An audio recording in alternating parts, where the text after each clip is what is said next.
नमस्कार दोस्तों, आप सभी का विश्व भारती चैनल में बहुत बहुत स्वागत है। दोस्तों, महाराष्ट्र में वैसे तो पूरे भारत में 5 प्रदेश ऐसे हैं जिनके 3 से 4 महीनों में चुनाव होने जा रहे हैं। इसमें पंजाब है, उत्तर प्रदेश है, उत्तराखंड है, हिमाचल प्रदेश है और गोवा है। शायद मणिपुर भी है। इस तरह के 5 राज्य हैं। तो उत्तराखंड, उत्तर प्रदेश, पंजाब, मणिपुर और गोवा, और उसके बाद में नवंबर और दिसंबर में गुजरात और हिमाचल प्रदेश में चुनाव होने जा रहे हैं।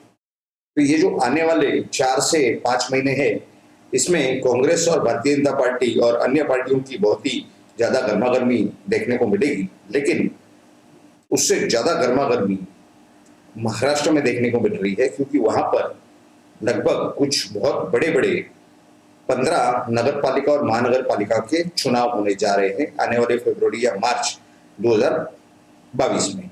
यानी आप समझ लीजिए कि लगभग 2 से 3 महीने या 3.5 महीने बचे हुए हैं। लगभग उसी समय बाकी के जो हमने आपको 5 प्रदेश बताए उसमें भी चुनाव होने जा रहे हैं। अब उस समय प्रधानमंत्री नरेंद्र मोदी जी हो, अमित शाह हो, ये मुंबई में भी प्रचार करना चाहेंगे, जिस तरह से वो हैदराबाद के स्थानिक निकायों के चुनाव में उन्होंने प्रचार किया था। खैर, वो किस तरह से शेड्यूल अपना एडजस्ट करते हैं वो मुद्दा एक अलग है। लेकिन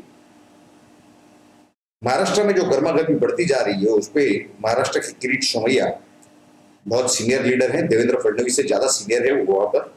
उन्होंने काफी बड़ा हमला किया हुआ है। देवेंद्र फडणवीस की तो 2 साल के बाद आज मुंह खुला है कि वो कहते हैं कि आप भारतीय जनता पार्टी का पिट्टू है रजा एकेडमी, तो आप उसका बैन लगा दीजिए। आप अभी दुनिया जानती है कि वो किसका पिट्टू है। अगर वो भारतीय जनता पार्टी का पिट्टू है तो आप उस पर बैन लगा दीजिए। ये बोलने के लिए इन्हें आज लगभग 9 दिन हो चुके। 9 दिन के बाद इन्होंने मुंह खोला है। वैसे तो 2 साल उन्होंने कुछ खोला ही नहीं, वो मसला अलग है। उनके जो कारनामे हैं उस पर हम अलग से वीडियो बनाएंगे सबूतों के साथ, क्योंकि हमारे पास हर चीज के सबूत हम इकट्ठा करके रखते हैं। देखिए, महाराष्ट्र में 2 बड़े किस्से हुए, वो भी खास करके मुंबई में। मुंबई की जो महानगर पालिका है, बृहन्मुंबई महानगर पालिका, उसमें जो चुनाव होने जा रहे हैं वहां पर डिलिमिटेशन हो चुका है वार्ड्स का। वहां पर पहले 227 सीटें थी, अब 9 सीटें बढ़ा करके 236 सीटें हो चुकी है वहां पर। उस पर वो चुनाव होने जा रहे हैं। और बृहन्मुंबई महानगर पालिका यानी जिसे बीएमसी कहा जाता है, वो बीएमसी का बजट केरला जैसे 2-4 प्रदेश अगर मिलाए जाए तो उससे कई ज्यादा है, कई हजारों करोड़ों में एक छोटे से मुंबई महानगर पालिका का बजट है, जहां पर लगभग 2 से 3 करोड़ की आबादी वहां रहती है, ऐसा माना जाता है उसके हदों में। वहां पर सबसे पहला जो आरोप उनके ऊपर लगा है, जो कि सबूतों के साथ वहां के महाराष्ट्र प्रदेश भारतीय जनता पार्टी महाराष्ट्र प्रदेश के जो कोषाध्यक्ष मीर कोटेचा, जो कि विधायक है वहां पर, वो ओरिजिनल कार्यकर्ताओं में से एक हैं जो भारतीय जनता पार्टी की नींव से जुड़े हुए हैं। उन्होंने बताया कि भारतीय जनता पार्टी के जो नगर सेवक है, भारतीय जनता पार्टी के महानगर पालिका में जो गठ नेता है विनोद मिश्रा, इन्होंने कुछ एक पत्र लिखा था वहां के महानगर पालिका आयुक्त को, मनपा आयुक्त को, इकबाल चाहल को, 28 अक्टूबर को इसी साल यानी 2021 में। और उन्होंने ये बताया था कि कुछ बीएमसी के यानी म्युनिसिपैलिटी के जो कॉन्ट्रैक्टर हैं वो आपस में मिलजुल कर मीटिंग करके कार्टेल बना रहे थे। जैसे कि वो जो एक टेंडर आने जा रहा था ट्रेंचिंग का, ट्रेंचिंग यानी ये जो खड्डे खोदे जाते हैं और फिर उसे भरा जाता है, वो चाहे एमटीएनएल के काम के लिए हो या किसी प्राइवेट कंपनी के काम के लिए हो, उसके पैसे वो जो फैसिलिटी कंपनी है, यूटिलिटी कंपनी है, उससे वो लेकर के और अपने कॉन्ट्रैक्टर महानगर पालिका खुद नियुक्त करती है, अपॉइंट करती है। तो इस विषय में घोटाला करने के लिए उसके जो टेंडर निकलने वाले हैं उसमें टर्म्स एंड कंडीशंस को घोटाले के लिए सौम्य किए जाने चाहिए, इस वजह से कार्टेल बन रहा था कॉन्ट्रैक्टर लोगों का। इस तरह की जानकारी अक्टूबर 28 तारीख को ये विनोद मिश्रा ने अपने पत्र द्वारा वहां के मुंबई महानगर पालिका के आयुक्त को यानी police commissioner municipal commissioner Iqbal Chahal को लिखी थी। उन्होंने दूसरा पत्र लिखा नवंबर 17 तारीख को, और उसमें उन्होंने ये कहा कि इसके अंदर घोटाला होने की पूरी संभावना है और उसके जो रेट्स हैं, जो दर हैं, जो उसके दाम है, उसमें मैनिपुलेशन होने की संभावना है, क्योंकि एक कार्टेल कुछ काम कर रहा है। और उसके अगले ही दिन नवंबर 18 तारीख को जो टेंडर फ्रॉड हुआ, उसमें जो विनोद मिश्रा ने जो आरोप किए थे वो सही पाए गए। और अगर आप इस विषय में जो विधायक भारतीय जनता पार्टी के महाराष्ट्र के कोषाध्यक्ष हैं महाराष्ट्र प्रदेश के, उन्होंने जो जानकारी दी वो कुछ इस प्रकार की थी कि जब यही टेंडर, यही निविदा जब पहले छापा था अगस्त में, तो उसमें 5 कॉन्ट्रैक्टरों ने अपने बिड सबमिट किए थे, यानी दाव लगाए थे। और तब वो कॉन्ट्रैक्ट जो था वो 380 करोड़ रुपए का था। और लगभग 3 महीने बाद, यानी अगस्त से सितंबर, अक्टूबर, नवंबर में यही कॉन्ट्रैक्ट 569 करोड़ का हो गया। अब लगभग 3 महीनों में 590 करोड़ के लगभग उसकी कीमत कैसे बढ़ गई, ये सबसे पहला सवाल है। इसीलिए उन्होंने ये मांग की कि इस कॉन्ट्रैक्ट के विषय में एक एफआईआर रजिस्टर होना चाहिए उन सभी कॉन्ट्रैक्टरों के खिलाफ, और इसकी जांच पूरी तरीके से की जानी चाहिए।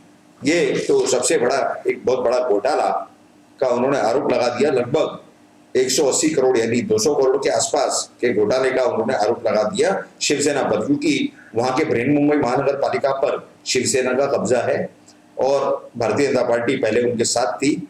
हालांकि वो चुनाव साथ में नहीं लड़े थे 2017 में जो चुनाव हुए थे, लेकिन फिर भी वो साथ में होने के कारण कांग्रेस जो है वो विरोधी पक्ष नेता की जगह लेकर के बैठी थी बृहन्मुंबई महानगर पालिका के हाउस के अंदर। लेकिन अब ऐसा है कि विरोधी पक्ष नेता भारतीय जनता पार्टी का होना चाहिए, उसे मिल नहीं रहा है। उन्होंने न्यायालय का दरवाजा खटखटाया तो भी उसे नहीं मिला। अब इससे बाद एक और हम आपको केस बता रहे हैं जहां पर और भी बड़े घोटाले हुए होने की संभावना बताई जा रही है। वहां पर भारतीय जनता पार्टी के एक और मूल कार्यकर्ता जो अभी वहां पर विधायक है, श्री अमित साटम, ये अंधेरी के वहां पर विधायक हैं। तो हमने पहले बताया मीर कोटेचा वो मुलुंड के विधायक हैं। तो ये जो अमित साटम है ये युवा मोर्चा में पदाधिकारी हुआ करते थे और ये अब विधायक है। इन्होंने जानकारी मांगी थी बृहन्मुंबई महानगर पालिका के अंदर ट्री अथॉरिटी यानी जो वृक्ष प्राधिकरण से, किस विषय में, किस 1997 यानी 1997 से कितने वृक्षों को यानी झाड़ों को काटने की या ट्रांसप्लांट करने की परमिशन दी गई है और उसमें क्या क्या हुआ है वो बताइए। तो बृहन्मुंबई महानगर पालिका ने एक विधायक को जानकारी देने के लिए काफी सारी टालमटोल की, आखिर में उन्हें जानकारी देनी पड़ी। और वो जानकारी क्या थी ये बहुत गौर करने लायक है। ये जानकारी हम आपके सामने रखने जा रहे हैं अभी के। देखिए, उन्होंने जानकारी जो दी वो 11 साल की सिर्फ जानकारी दी, 97 से नहीं दी। उन्होंने 2010 से दी, फरवरी 2010 से लेकर जुलाई 2021 तक। और वो जानकारी क्या थी, उन्होंने झाड़ काटने की, वृक्ष काटने की जो परमिशन दी थी, जो अनुमति दी थी, वो 38,899 झाड़ों को, वृक्षों को काटने की उन्होंने अनुमति दी थी, परमिशन दी थी। और उसमें से 36,117 झाड़ों को ट्रांसप्लांट करने की परमिशन दी गई थी। ट्रांसप्लांट यानी एक जगह से निकाल करके दूसरी जगह पर उसे पुनः स्थापित कर देना। तो इस तरह की परमिशन उन्होंने दी थी। अब इसकी बारीकियां अगर आप जानेंगे और सुनेंगे तो आप भी हैरान हो जाएंगे कि क्या इसके अंदर घोटाला चल रहा है या नहीं चल रहा है, क्या है। क्योंकि उन्होंने जो सवाल उठाए हैं मीर कोटेचा, अमित साटम जी ने, इन्होंने स्पष्ट रूप से ये जो पर्यावरण मंत्रालय है इस पर आरोप कर दिए। और उसके मंत्री कौन है, आदित्य उद्धव ठाकरे, AU ठाकरे। ये बहुत बड़ा सवाल है, ये जानकारी आप पूरी सुनिए। इसमें इनको जो जानकारी इन्होंने सामने रखी है वो इस तरह की है, यानी बृहन्मुंबई महानगर पालिका के जो ट्री अथॉरिटी है उन्होंने जो जानकारी दी है वृक्ष प्राधिकरण ने, वही हम आपको बता रहे हैं। उन्होंने जो अनुमतियां दी थी वो बृहन्मुंबई महानगर पालिका के अधिकारियों को जो अनुमति दी थी वो थी 8,843 झाड़ काटने की परमिशन दी थी। और उसके एवज में 10,075 यानी इतने ट्रांसप्लांट करने थे। जो ट्रांसप्लांट कर सकते हो उसके ऊपर आप लाके ट्रांसप्लांट कीजिए या नए झाड़ लगाइए। तो इस तरह की ये परमिशन थी। इन्होंने दूसरे जो प्राधिकरण हैं सरकारी, जिसमें MMRDA हो गया यानी Mumbai metropolitan regional development authority, या फिर Maharashtra housing area development authority, या फिर रेलवे हो गए या मेट्रो रेल हो गया, इन्हें जो टोटल परमिशन दी थी झाड़ काटने की वो थी 8,803 और इन्होंने ट्रांसप्लांट करने थे 8,078 यानी 8078। इस तरह की परमिशन दी थी। ये तो बहुत मामूली आंकड़े हमने आपको बताए, लेकिन इसमें सबसे ज्यादा बड़ा आंकड़ा जो है वो हैरान करने लायक है प्राइवेट पार्टियों को, यानी वो विकासक हो, बिल्डर हो, रियल एस्टेट डेवलपर हो या और कोई भी प्राइवेट पार्टीज हो, इन्होंने उन्हें 21,253 झाड़ काटने की अनुमति दी थी और उसके एवज में 17,964 झाड़ों को ट्रांसप्लांट करने की अनुमति दी थी। अभी आपको इसमें यह समझना है कि अगर 38,000 में से लगभग 21,000 के ऊपर ही इन्होंने झाड़ काटने की प्राइवेट पार्टीज को परमिशन दी, लेकिन वहीं पर जहां पर मेट्रो रेल कार शेड जो प्रोजेक्ट था उसके जो परमिशन की जरूरत थी मेट्रो रेल प्रोजेक्ट आरे पर, वहां पर सिर्फ 2,000 झाड़ काटने थे, वो भी जन उपयोगी काम के लिए यानी जनता की सुविधा के लिए। ये मेट्रो रेल का कारशेड वहां बनाया जा रहा था, मेट्रो रेल जनता के सुविधा के लिए। वहां पर सिर्फ 2,000 झाड़ काटने थे और यही आदित्य उद्धव ठाकरे ये विरोध करने लग गए थे उसका, और वहां पर का जो भी प्रोजेक्ट था यानी कारशेड का, इनकी सरकार आते ही उन्होंने वो रद्द कर दिया और इन्होंने उसे दूसरी जगह शिफ्ट करने के लिए आदेश दे दिए इसी सरकार ने। यानी कहने का मतलब ये है कि अगर 21,000 से ज्यादा प्राइवेट पार्टियों को अगर परमिशन दी जाती है, प्राइवेट लोगों को कहिए या प्राइवेट कंपनीज को कहिए, 21,253 और ट्रांसप्लांट के लिए 17,964, तो आप ये अंदाजा लगाइए कि जो जन सुविधा के लिए है, जनता की सुविधा के लिए जो कुछ भी फैसिलिटी करी जा रही थी उसका इन्होंने विरोध किया सिर्फ 2,000 झाड़ों के लिए। इनके खुद के जो म्युनिसिपल अथॉरिटी ने 8,853 झाड़ काटे हैं और ट्रांसप्लांट किए 10,075।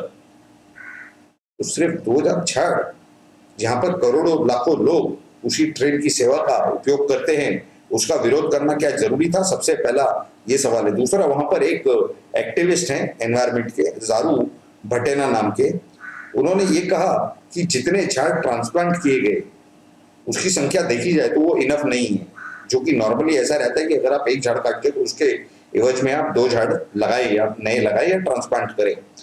लेकिन वो सब उस तरह का कोई ये नहीं अपनाया गया और ना ही ये देखा गया कि जो ट्रांसप्लांट किए हुए झाड़ है वो जीते हैं या नहीं। तो इस तरह की बहुत बड़ी हेरा फेरिया हुई है वहां पर बृहन-मुंबई महानगर पालिका के कामकाज में, और बृहन-मुंबई महानगर पालिका का एक चुनाव अभी आते ही है, 3 या 4 महीने के अंदर हो जाएंगे। यानी आप ये समझ के चलिए 2 से 3 महीने, बहुत 4 महीने बाकी है।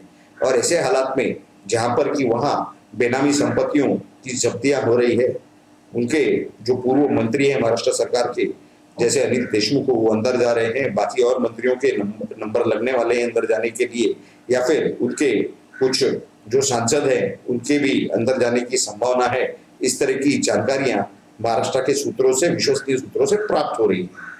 ऐसे हालात में ये सब जो वहां पर चल रहा है, ये गर्मा गर्मी आगे जाकर के और बढ़ने की पूरी संभावना स्पष्ट रूप से दिख रही है। वहां की सरकार और जो मंत्रिमंडल की हालत है वो कुछ उथल पुथल में है, क्योंकि वहां के मुख्यमंत्री खुद श्रीमान सम्माननीय उद्धव ठाकरे जी, वो तो हॉस्पिटल में एडमिट है। उनके पीठ के यानी रीढ़ की हड्डी का ऑपरेशन किया गया और गले के पीछे कुछ उन्हें प्रॉब्लम था तो उसका भी ऑपरेशन किया गया। और हमें जो मेडिकल एक्सपर्ट्स बता रहे हैं कि ऑपरेशन इस तरह के जो होते हैं उसमें 99.99% रिस्की होते हैं, यानी बहुत रिस्की ऑपरेशन है। इसमें से नॉर्मल होने की संभावना बहुत कम होती है। हालांकि सम्माननीय मुख्यमंत्री जी की तबीयत इस हद तक खराब हो चुकी थी कि उन्हें बहुत ज्यादा तकलीफ हो रही थी, तो उन्हें ऑपरेशन के सिवा और कोई रास्ता नहीं बचा था। इसके लिए उन्होंने ऑपरेशन करवाया। अभी तक वो हॉस्पिटल में है और वहां पर जो विश्व प्रवक्ता हैं श्रीमान संजय राउत जी, उनका कुछ समय पहले, कुछ घंटे पहले बयान आया कि अगले 3 से 4 दिनों में सम्माननीय मुख्यमंत्री जी अपने घर पर, अस्पताल से अपने घर पर वापस लौटेंगे। उनकी तबीयत में काफी सारा सुधार हुआ है, शस्त्रक्रिया के बाद वो घर पर लौटने की संभावना है 3 से 4 दिनों में। इस तरह की वो जानकारियां दे रहे थे। खैर, ये तो अपनी जगह पर है, लेकिन बाकी के जो वहां के नेताओं के हाल हैं वो कुछ अजीब ही परिस्थिति में है। शरद पवार भी वहां के एनसीबी को ईडी को धमकियां देते हुए पाए गए हैं कि अनिल देशमुख को जो अंदर रखा गया है उसका हम 1-1 घंटे का बदला लेंगे, इस तरह की वो धमकियां दे रहे हैं, वो ईडी को हो या ये चेतावनी भारतीय जनता पार्टी के लिए हो। लेकिन वहां की राजनीति पूरी तरह से गरमाई हुई है। आने वाले समय में काफी बड़े घटनाक्रम वहां होने की पूरी संभावना दिखाई दे रही है। हमने अपनी नजर उस पर बनाई हुई है। आप भी अगर आपके पास कुछ जानकारी है तो जरूर नीचे कमेंट बॉक्स में लिख करके हमें बताएं, और अगर आपकी इस पूरे विषय पर जो भी राय हो वो जरूर नीचे कमेंट बॉक्स में लिख के बताएं कि ये जो हमने आपको वृक्षों का यानी छड़ों का मामला बताया, या फिर वो जो आर्थिक घोटाले की बात बताई टेंडर की, उसके अंदर क्या कुछ और सच्चाई होने की संभावना है, या फिर ये सब क्या हुआ है और इसमें बेनिफिशियरी कौन है, यानी इसका लाभ किसे पहुंचा हुआ है। अगर इस विषय में भी आपको कुछ जानकारी हो या आपकी राय, आप जरूर नीचे कमेंट बॉक्स में लिख करके बताएं। अगर आपको ये वीडियो अच्छा लगा हो तो सभी के साथ शेयर करें, और आपने अगर आप इस चैनल के लिए नए हैं तो जरूर इसे सब्सक्राइब करें, और सब्सक्राइब बटन के बाजू में जो बेल आइकन का स्विच है उस पर क्लिक करके ऑल नोटिफिकेशन यानी सभी नोटिफिकेशंस को ऑन कर दें, ताकि हमारे हर वीडियो और हर एपिसोड की नोटिफिकेशन आपको सबसे पहले प्राप्त हो सके और आप सबसे पहले सही जानकारी प्राप्त कर सके। आप सभी लोगों ने इस वीडियो को पूरा अंत तक देखा, इसके लिए आप सभी का बहुत बहुत धन्यवाद। भारत माता की जय। जय हिंद।